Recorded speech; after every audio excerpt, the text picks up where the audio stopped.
Tout le monde connaît les 10 commandements, ou plutôt croit les connaître. Nous les considérons souvent comme des règles morales, mais ils ont une signification bien plus profonde. Aujourd'hui, je voulais t'en proposer une lecture un peu différente, non juridique ni culpabilisante, mais spirituelle et vivante. Derrière ces 10 paroles que Dieu a données à Moïse se cache une déclaration d'amour, prémisse d'une alliance spirituelle éternelle entre Dieu et son peuple. En Exode 19, versets 1 à 6, Moïse, en gravissant la montagne du Sinaï, ignore que ce qu'il va recevoir du Seigneur bouleversera l'histoire du peuple hébreu. Il ignore qu'un jour, les 613 commandements divins qu'il prendra soin de transmettre à Israël dans les livres de l'Exode, du Lévitique, des Nombres et du Deutéronome trouveront leur plein accomplissement en la personne de Jésus-Christ plusieurs siècles après lui. Moïse ignore également que grâce à sa relation si spéciale avec ce Dieu si puissant, il contribuera à créer le royaume des cieux. Cette nation commencera par le peuple hébreu et s'étendra à toutes les autres grâce au sacrifice de Jésus. Pour l'heure, essayons de nous focaliser sur ce que nous appellerons les lois mosaïques ou lois de l'Alliance. Présentes dans l'ensemble du Pentateuque, les lois mosaïques se composent d'un texte fondateur, les 10 commandements ou décalogues, et de lois religieuses, morales, sociales, civiles, alimentaires et rituelles. Toutes ces lois ont pour objectif d'organiser la vie du peuple d'Israël selon la volonté de Dieu en vue d'une relation d'alliance. Évoquer le mot « alliance » doit te faire instantanément penser à des mots comme engagement, contrat, accord, mariage.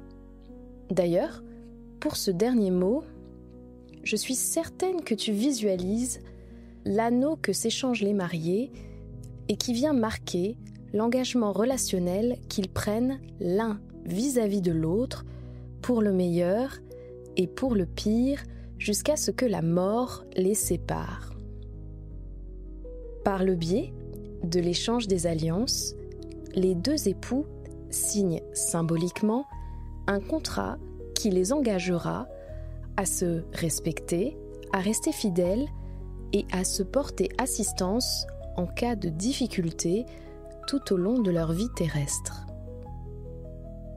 La vie conjugale humaine ne démarre pas sur un engagement, mais plutôt sur une rencontre entre 2 êtres distincts.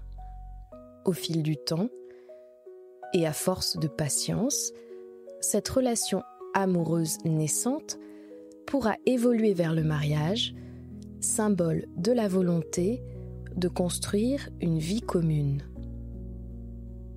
Dans la Bible, tout commence aussi par une rencontre, celle d'un Dieu tout-puissant et d'une humanité fragile créée à partir de la poussière.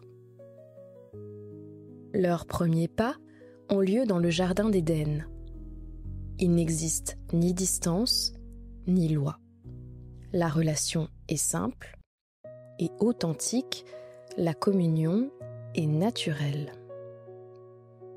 Dieu prend soin de ses créatures en veillant à leur bien-être physique, psychologique et émotionnel.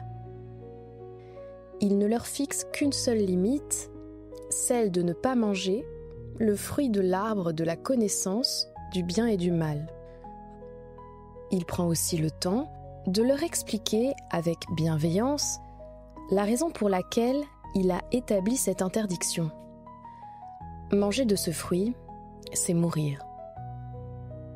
Pourquoi fixer une multitude de règles alors que l'amour qui les unit est encore pur et sans obstacle et qu'un lien de confiance mutuelle s'est établi entre ces créatures et lui? La suite, tu la connais. Adam et Ève détourneront leur cœur de Dieu pour écouter la voix du serpent et commettront l'une des premières infidélités de l'humanité. Dans le récit de la Genèse, le cœur de Dieu ne sera pas épargné.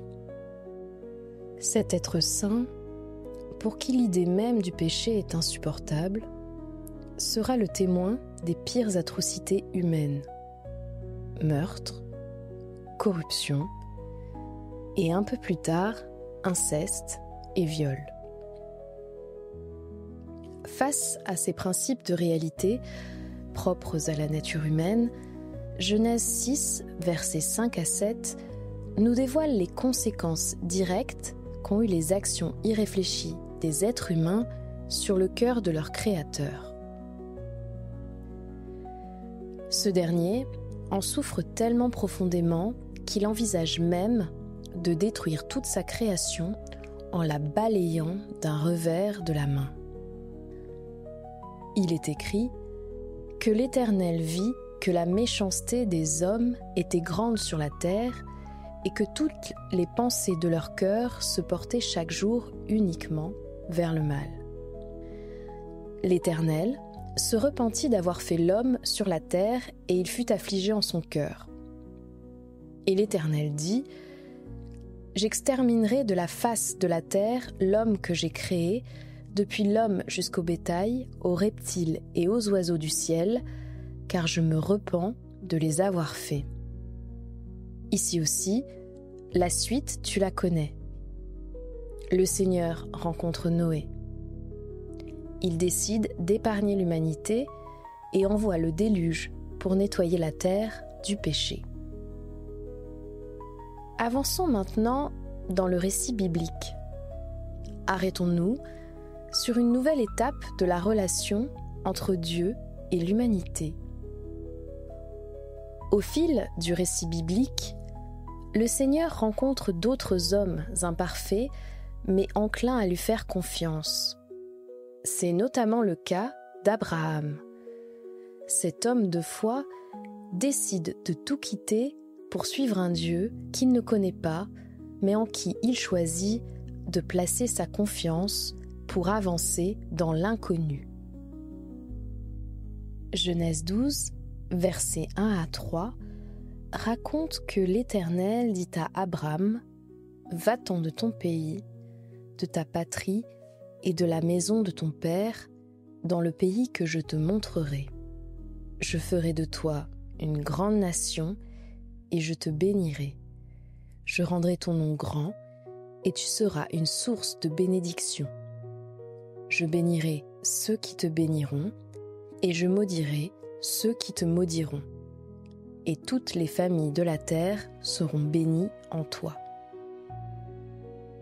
Cette promesse de Dieu résonne comme des fiançailles spirituelles. De cette manière, le Seigneur anticipe le projet de vie commune qu'il partagera avec le peuple d'Israël et les futurs chrétiens. Il en profite également pour commencer à établir le premier socle de sa justice, la confiance mutuelle. Revenons-en à Exode 19. Retrouvons Moïse et le peuple hébreu dans le désert du Sinaï. Quelques mois auparavant, fidèle à sa promesse, le Seigneur a libéré son peuple d'un pays dans lequel il subissait des abus physiques, psychologiques et émotionnels du fait de sa condition d'esclave. Dieu l'a amené dans le désert pour le mettre à l'abri et lui proposer une alliance. Par l'intermédiaire de Moïse, Dieu souhaite communiquer à son peuple le cadre d'exécution de ce contrat spirituel et relationnel éternel qu'il souhaite établir avec lui. En Exode 19, versets 4 à 5, le Seigneur formule ce que nous pourrions comparer à des vœux de mariage.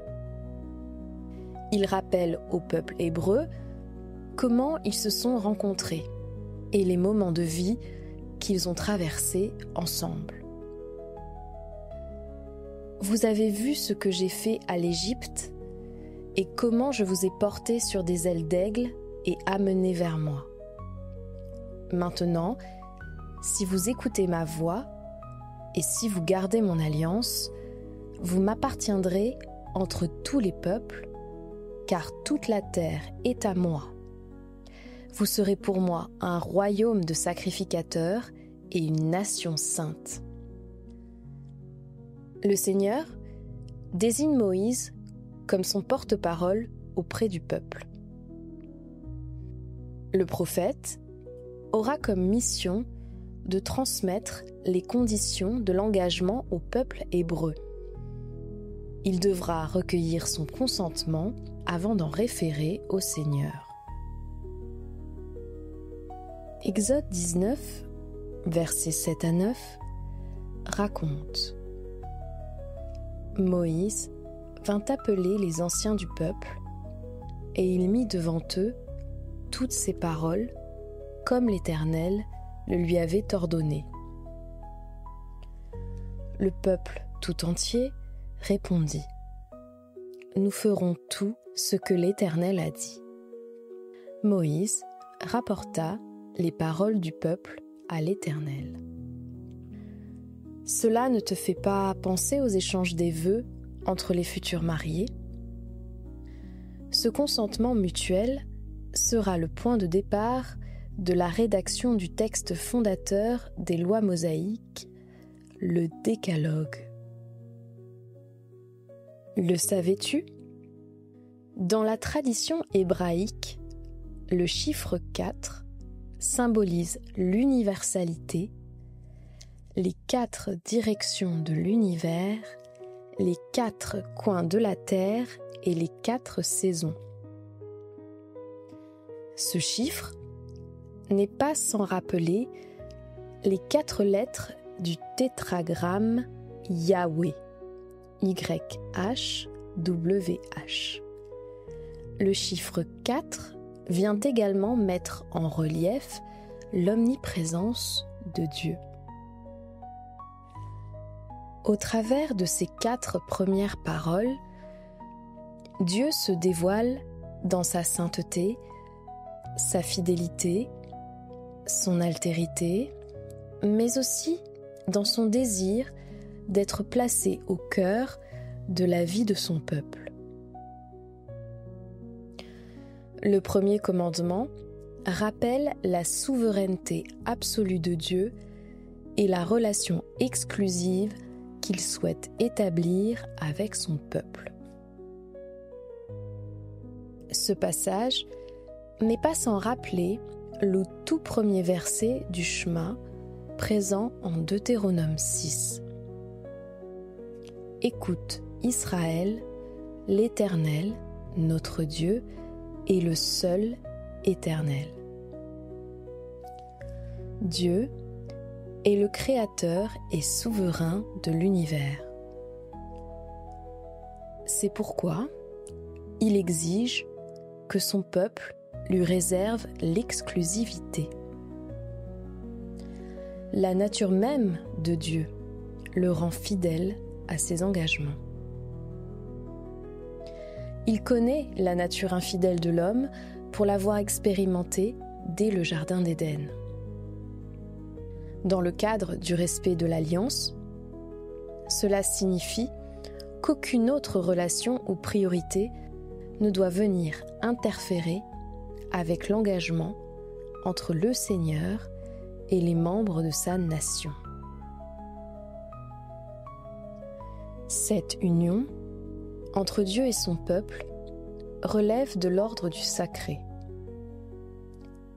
C'est pour cela qu'elle entraîne des exigences de loyauté et d'attention exclusive vis-à-vis du Seigneur. Aucun autre centre d'intérêt, personne ou obsession ne doit prendre la place de Dieu dans le cœur des citoyens de son royaume. Le second commandement renvoie à la notion de fidélité à l'alliance conclue entre Dieu et son peuple. Il est également possible ici d'établir un lien avec le 2e et le 3e verset du Shema. Tu aimeras l'Éternel ton Dieu de tout ton cœur, de toute ton âme et de toute ta force. Et ces commandements que je te donne aujourd'hui seront gravés dans ton cœur. Ce commandement fait référence à l'idolâtrie qui vient rompre l'exclusivité du culte et de l'adoration qui sont dus au Seigneur selon le 1er commandement. En hébreu, l'idolâtrie se dit Avoda Zara. Cela signifie culte étranger. L'idolâtrie constitue une offense grave contre la souveraineté du Seigneur. Sa pratique entraîne irrémédiablement un jugement sévère contre celle ou celui qui se tourne vers de faux dieux. Contrairement aux apparences, en cherchant à sauvegarder l'unité de la relation qu'il entretient avec son peuple et en condamnant toute forme de déviation spirituelle, le Seigneur cherche à exercer une justice protectrice vis-à-vis de son peuple. Le fait d'adorer des divinités, des activités, carrières, loisirs, ou des êtres humains, mentors, gourous, influenceurs, vient fragiliser et perturber l'équilibre de la relation entre Dieu et son peuple. Le 3e commandement est en lien direct avec la sainteté de Dieu. La sainteté de Dieu désigne sa pureté absolue, son absence totale de péché et sa séparation radicale d'avec le mal. Nous pouvons avoir un aperçu de cette perfection morale en Habakkuk 1, verset 13a. Tes yeux sont trop purs pour voir le mal et tu ne peux pas regarder l'iniquité. Du fait de sa nature sainte, Dieu est mis à part et la sanctification de son peuple devient la condition sine qua non pour que ce dernier puisse s'approcher du trône de gloire. Dieu ne tolère pas que son nom soit utilisé de manière irrévérencieuse. Pour lui, c'est une offense grave car c'est une violation directe de sa sainteté.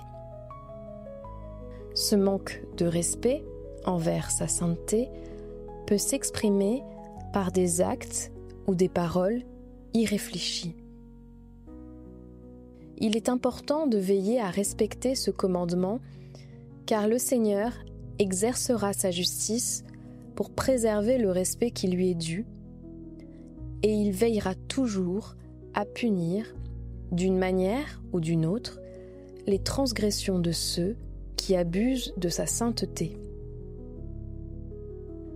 Le 4e commandement vient nous rappeler que dans l'ordre divin, Dieu est le Créateur et nous sommes les créatures. Genèse 2, versets 2 à 3, nous enseigne que le 7e jour, Dieu mit un terme à son travail de création. Il se reposa de toute son activité le 7e jour. Dieu bénit le 7e jour et en fit un jour saint, parce que ce jour-là, il se reposa de toute son activité, de tout ce qu'il avait créé. Ce jour de repos, désigné dans la Bible par le mot hébreu Shabbat, a été imaginé par le Seigneur pour mettre en lumière l'importance de consacrer des moments spéciaux et de qualité pour nourrir notre relation spirituelle avec lui. Respecter ce commandement implique de trouver du temps pour se reconnecter à Dieu, loin des distractions de la vie quotidienne. Les 6 commandements suivants, quant à eux, nous révèlent que la justice divine n'agit pas seulement en surface, mais qu'elle agit également en profondeur. Elle vient cibler les pensées et les désirs tapis dans le fond du cœur de chacun. Cela nous donne une précieuse indication pour mieux comprendre l'omniscience du Seigneur. Absolument rien ne peut lui être caché. Le savais-tu ? Dans la tradition judéo-chrétienne, le chiffre 6 est souvent associé à l'humanité dans son imperfection.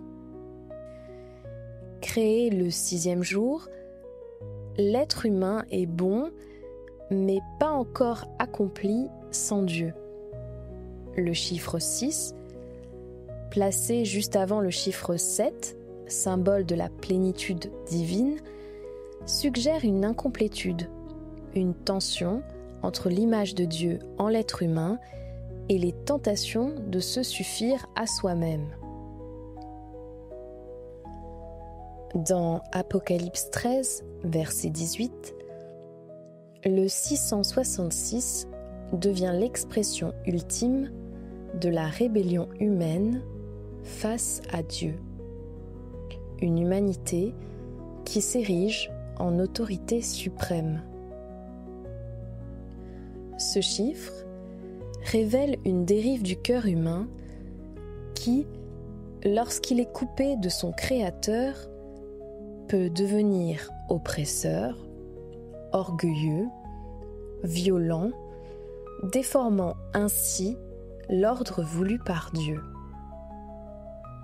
Contrairement aux idées reçues, ces 6 commandements ne jouent pas seulement un rôle moralisateur.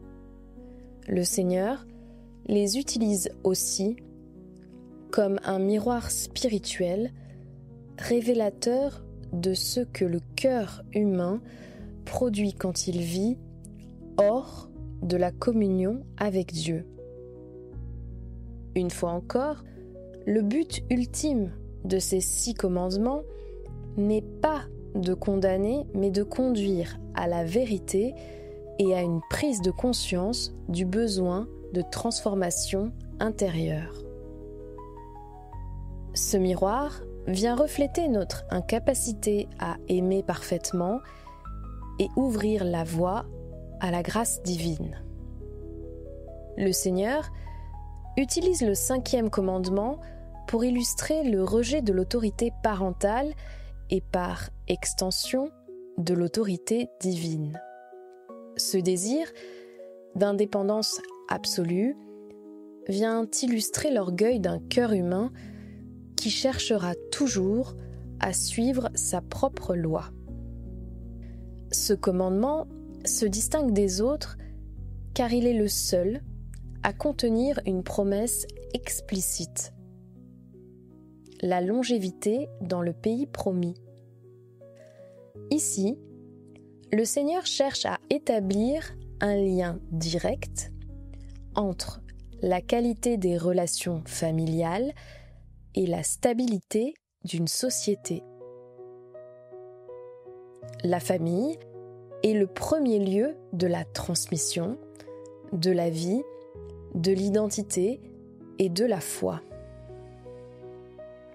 Rejeter l'autorité divine est souvent le début d'un désordre plus profond. Ce commandement révèle l'une des maladies fondamentales du cœur humain: le refus de dépendre, d'honorer, voire même d'écouter. L'être humain, blessé dans son orgueil, rejette ceux qui l'ont engendré pour exister par lui-même. Cette tension apparaît dès l'enfance au travers d'actes de désobéissance, de défiance, voire de mépris. Avec le temps, elle peut devenir synonyme d'amertume, d'accusation ou même de rejet des racines. Dans une perspective spirituelle, le refus d'honorer ses parents préfigure souvent le refus d'honorer Dieu comme Père. C'est le même orgueil, la même volonté d'autonomie absolue. L'ingratitude envers nos parents annonce parfois l'ingratitude envers Dieu qui nous a donné la vie. Attention cependant, ce commandement n'implique pas de nier les blessures familiales ni de justifier les abus. Il parle d'honneur, non de soumission aveugle. Honorer, dans la Bible, signifie reconnaître la place que Dieu a donnée, respecter la fonction, même si les personnes qui détiennent l'autorité confiée ont failli. C'est donc un appel à un cœur restauré, capable de poser un regard juste, de pardonner quand c'est nécessaire, d'honorer, même dans le silence, la prière ou la distance. Le 6e commandement révèle la violence latente du cœur humain. Ce dernier est prêt à éliminer l'autre pour se protéger ou dominer. Le meurtre, dans ce contexte, ne désigne pas seulement le meurtre physique. Il est également possible de détruire quelqu'un par des paroles ou des actions comme la violence verbale, psychologique ou le mépris par exemple. Jésus insiste sur cet aspect-là en faisant référence à ce commandement en Matthieu 5, versets 21 à 22. Vous avez entendu qu'il a été dit aux anciens « Tu ne tueras point ». Celui qui tuera mérite d'être puni par les juges. Mais moi, je vous dis que quiconque se met en colère contre son frère mérite d'être puni par les juges. Que celui qui dira à son frère « Raka » mérite d'être puni par le Sanhédrin, et que celui qui lui dira « insensé » mérite d'être puni par le feu de la géhenne. Ce 6e commandement divin résonne comme un appel au respect de la dignité et de la vie de l'autre en poussant celui ou celle qui le met en pratique à agir avec respect et compassion. Le 7e commandement vient mettre en lumière les dangers de l'adultère. Cette quête de satisfaction immédiate consiste à se laisser diriger par ses pulsions jusqu'à en venir à trahir un engagement fondé sur la confiance. La trahison engendrée peut être visible par les actes ou invisible par la pensée et l'orientation du cœur. Chaque infidélité subie, et ce, quelle que soit la forme qu'elle puisse prendre, vient remettre en question la relation entre les deux parties en brisant la confiance et en portant atteinte à la dignité de celui ou celle qui en est victime. Ce 7e commandement vient également lever le voile sur la complémentarité entre la foi, dans le sens de confiance, et la fidélité, dans le sens de constance, persévérance. En hébreu, il est possible d'évoquer ces deux concepts en utilisant un seul et même mot, Emouna. Il apparaît alors que la foi et la fidélité sont les deux facettes d'un même cœur qui en vient à se tourner vers Dieu.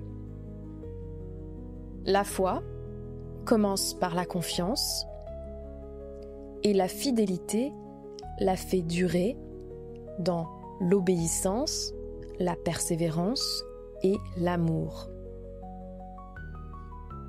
Le 8e commandement aborde l'interdiction de voler. Le vol prend sa source dans le manque de confiance en Dieu, l'avidité ou l'envie de prendre ce qui ne nous revient pas. Le vol traduit également une vision pervertie de la justice et du partage selon Dieu.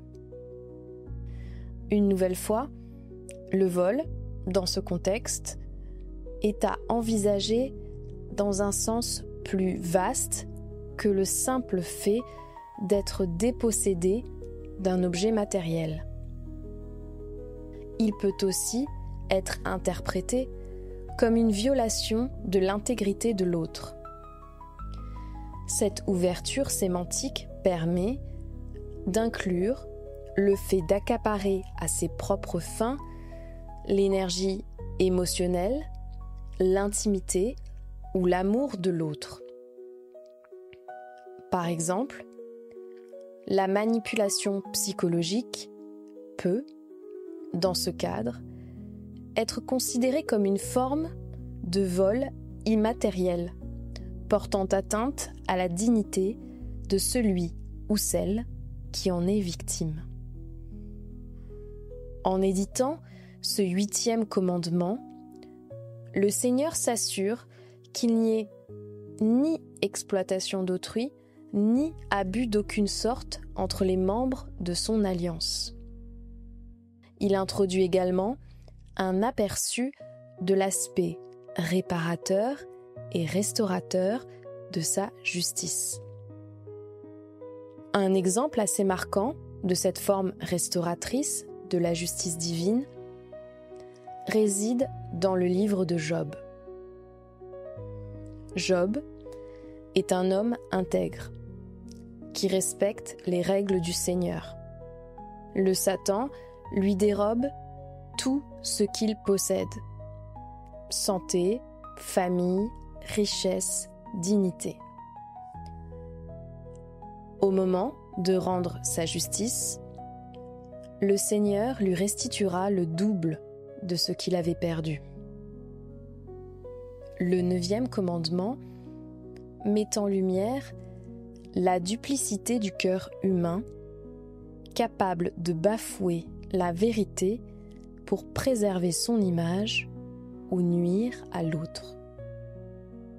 Ici, la justice divine vient agir comme un baume purificateur qui nettoie le cœur humain pour le pousser à s'aligner à la vision divine en matière de respect de la dignité du prochain. Ce commandement vient mettre en lumière l'importance de savoir faire preuve d'honnêteté et de transparence dans sa relation avec Dieu et avec l'autre. Car les mensonges, la calomnie ou la manipulation verbale ont la capacité de détruire la confiance entre les membres d'une même alliance.